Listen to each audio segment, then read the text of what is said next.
లడ్డూ ప్రసాదంలో వాడే నెయ్యిలో జంతువుల అవశేషాలు కలిశాయని వస్తున్న వార్తలపై కేంద్ర రాష్ట్ర ప్రభుత్వాలు సిబిఐతో విచారణ జరిపించాలని సిపి రాష్ట్ర సహాయ కార్యదర్శి ముప్పాల నాగేశ్వరరావు డిమాండ్ చేశారు. శనివారం పార్టీ కార్యాలయంలో ఏర్పాటు చేసిన మీడియా సమావేశంలో లడ్డూ ప్రసాదంలో నెలకొన్న వివాదంపై టీటీడీ మాజీ చైర్మన్ ఇస్తున్న ప్రకటనలు చాలా అనుమానాలకు రేకెత్తిస్తున్నాయని ఆరోపించారు.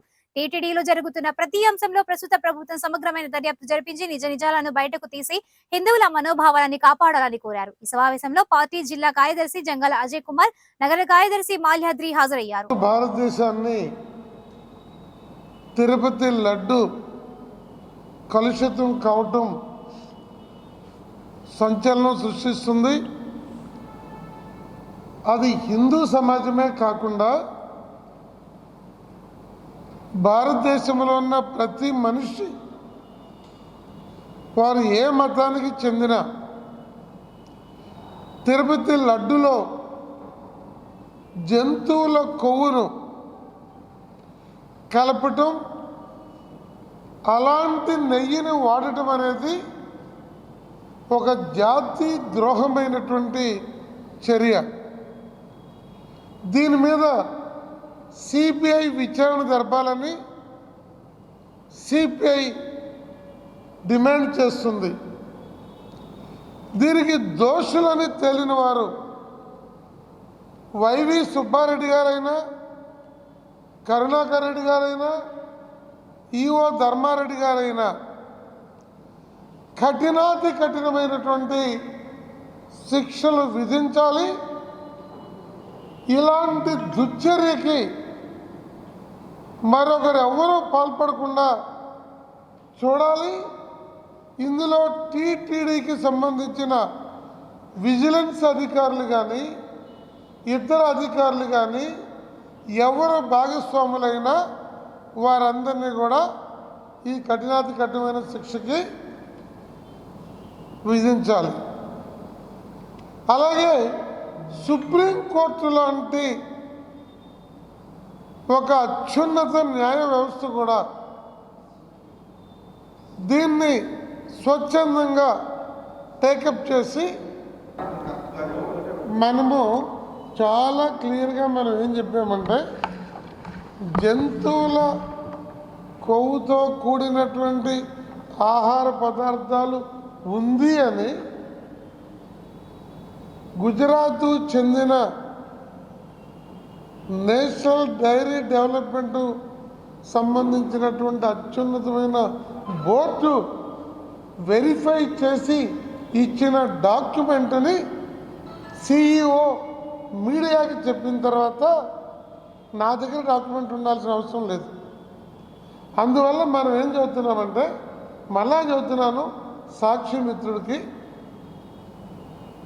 నేషనల్ డైరీ డెవలప్మెంట్కి సంబంధించినటువంటి దేశంలో క్వాలిటీ కంట్రోల్లో హైయెస్ట్ కెపాసిటీ ఉన్నటువంటి వారు వెరిఫై చేసి జంతువుల కొవ్వు పదార్థం ఇందులో కలిసింది అని చెప్పిన దాన్ని ఒక ఎగ్జిక్యూటివ్ ఆఫీసర్, ఉన్నతాధికారి అఫీషియల్గా డాక్యుమెంట్ని మీడియాకి చెప్పిన తర్వాత ఇంకా మీడియా మిత్రులందరికీ నమస్కారం. ఇవాళ రాష్ట్రాన్ని ఊపేస్తున్నటువంటి, దేశంలో పెద్ద చర్చనీయాంశమైనటువంటి ఈ లడ్డు, దాన్ని అపవిత్రంగా పంచారనేటటువంటి దానిపైన స్పష్టమైనటువంటి ఎంక్వైరీ వేసి దోషుల్ని కఠినంగా శిక్షించాలని డిమాండ్ చేస్తూ, ఈ రోజున రాష్ట్రంలో మెడికల్ విద్యార్థులు తీవ్రమైనటువంటి ఆందోళన చేస్తూ ఉన్నారు. దాంట్లో ఎంత హాస్యాస్పదం అంటే, గతంలో ఈ మెడికల్ విద్యార్థులకు సంబంధించినటువంటి ఇప్పుడు జరుగుతున్న ఇష్యూలో సిపిఐ ఏఐఎస్ఎఫ్ పోరాడుతున్నప్పుడు ప్రస్తుత ముఖ్యమంత్రి చంద్రబాబు నాయుడు గారు కూడా దానికి సపోర్ట్ చేసి ఇవాళ ఆ మెడికల్ సీట్లను కుదించేటటువంటి దానికి పూనుకోవడాన్ని ఇప్పటికే సిపిఐగా రాష్ట్ర నాయకత్వం ఖండించింది. దాన్ని మరొకసారి పునరుద్ఘాటిస్తూ ఉన్నాం. ఇటీవల భారీ వర్షాలకి తుఫాను తాకిడికి బలైపోయి రైతాంగం లక్షల ఎకరాల్లో పంట నష్టపోయి అర్బన్ ఏరియాల్లో ఇళ్ళు దెబ్బతిని తీవ్రమైనటువంటి అసౌకర్యంతో అల్లాడిపోతున్నటువంటి ఈ దశలో వాళ్ళని ఆదుకోవాల్సినటువంటి తక్షణ కర్తవ్యం ఉన్నది. చంద్రబాబు నాయుడు గారు ఎన్నికల ముందస్తు పెట్టుబడిగా 20,000 రూపాయలు రైతుకి అందిస్తానని తెలియజేయడం జరిగింది.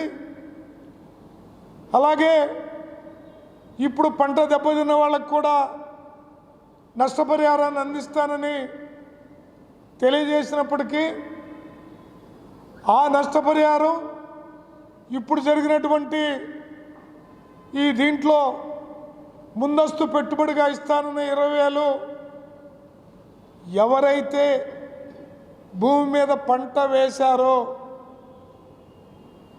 మొత్తం ఆంధ్రప్రదేశ్లో భూమి రైతుదైతే కౌలు రైతులు అత్యధికులు పంట మీద పెట్టుబడి పెట్టి లక్షలాది రూపాయలని కోల్పోయినటువంటి ఈ దశలో కౌలు రైతులందరికీ వాళ్ళు ఎంత పెట్టుబడి పెట్టారో శాస్త్రీయమైనటువంటి పరిశీలన చేసి వాళ్ళకి తక్షణ సాయం అందించాలని చెప్పి సిపిఐగా డిమాండ్ చేస్తూ ఉన్నాం.